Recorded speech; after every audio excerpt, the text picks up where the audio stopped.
ng Pasko. May mga nag-gift sa mga party card habang iba rin nagpunta sa mga pasyalan at bazaar. Inaasahan mas dadansa pa ang punto na mga magtutulong sa mga pasyalan kasabay ng pagdiriwang ng mismong araw ng Pasko.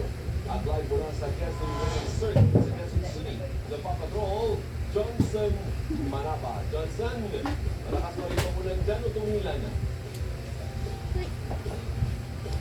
Alvin, ako, tuloy-tuloy pa rin ang tigatik na pagulan, pero talagang inulan ang ating mga kapamilya nitong maghapon, kaya hindi rin ganun karami ang mga dumagsa dito sa Quezon Memorial Circle. Pero ang sabi ng pamanan ng Quezon Memorial Circle, kung magiging maganda ang lagay ng panahon bukas, araw mismo ng Pasko, inaasahan nila ang libot ng pamilya at magbabarkada bibisita rito. Masayang salo-salo ang pamilya ni Nanay Imelda dito sa Quezon Memorial Circle sa Quezon City sa bisperas ng Pasko. Ang ibang miyembro ng pamilya, galing pang Cebu at Bulacan, na mas piniling dito magpasko kasama ang pamilya. Ang saya-saya, promise. Yan ang pinakaman ko, masaya, magpasaya sa pamilya. Maliit na bagay na nakakasaya. Ang pagpakis na tingnan ba na natutuwa sila sa binibigay mo.